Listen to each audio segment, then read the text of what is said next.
ગાંધીનગરના સેક્ટર 22 ખાતે આવેલી સફલ વિદ્યાલયમાં શિક્ષક દિવસની ઉજવણી ઉત્સાહભેર કરવામાં આવી હતી। આ પ્રસંગે વર્ગખંડના વિદ્યાર્થીઓએ શિક્ષક બની શાળામાં અન્ય સહપાઠીઓને શિક્ષણ આપ્યું હતું। બાળકોના ચહેરા પર ઉત્સાહ અને અનોખી લાગણી નજરે પડી હતી। કાર્યક્રમમાં શિક્ષકો અને વિદ્યાર્થીઓએ એકબીજાને શુભેચ્છાઓની આપ-લે કરી હતી।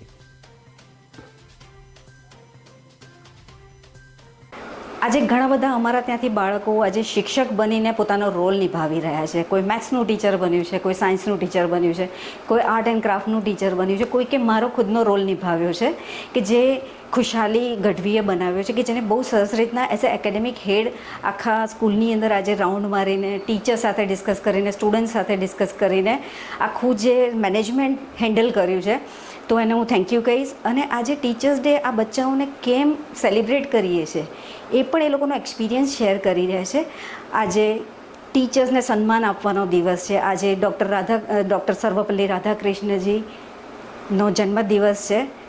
એમના જે ઉચ્ચ વિચારો હતા કે જેની અંદર એમના શિષ્યો, એમના બાળકો એમને જ્યારે જન્મદિવસ ઉજવવા માટે એમને જ્યારે કહેવા ગયા ત્યારે એમને જે ઉચ્ચ વિચાર હતો કે આજે ખાલી મારો જન્મદિવસ નહીં, પરંતુ તમારે જો મારો જન્મદિવસ ઉજવવો હોય તો બધા જ શિક્ષકોને સન્માન આપો, કારણ કે હું હોઉં કે ના હોઉં આ જન્મદિવસ હંમેશા માટે ઉજવાશે એઝ અ શિક્ષક દિન તરીકે।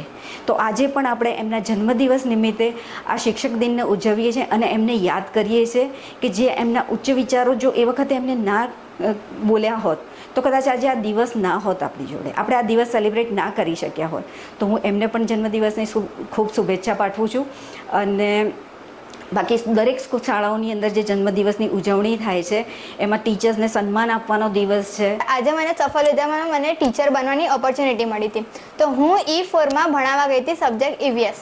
તો મને એવું લાગતું હતું કે ટીચર બનવું બહુ ઇઝી છે, પણ આજે જે છોકરાઓને મેં સંભાળ્યા અને મારાથી સંભાળતા જ નહોતા, એટલે મને ખબર પડી કે ટીચર બનવું આટલું હાર્ડ છે, કંઈ ઇઝી કામ નથી કે છોકરાઓને સંભાળવા, કોઈ રોવે તો સમજાવવું અને કઈ રીતે એના ડાઉટ સોલ્વ કરવા ને એવી બધી રીતે। અને આજે છોકરાઓ એટલી મસ્તી કરતા હતા કે આપણને ગુસ્સો આવે, પણ એ નાના હતા એટલે આપણે ગુસ્સો કરી જ ના શકીએ, પછી હેન્ડલ સિચ્યુએશન આપણાથી થાય।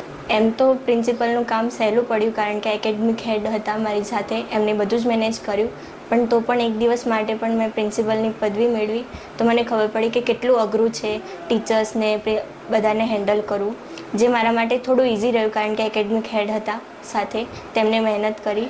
પરંતુ એક દિવસમાં બહુ સઘળું સમજાયું કે કેટલી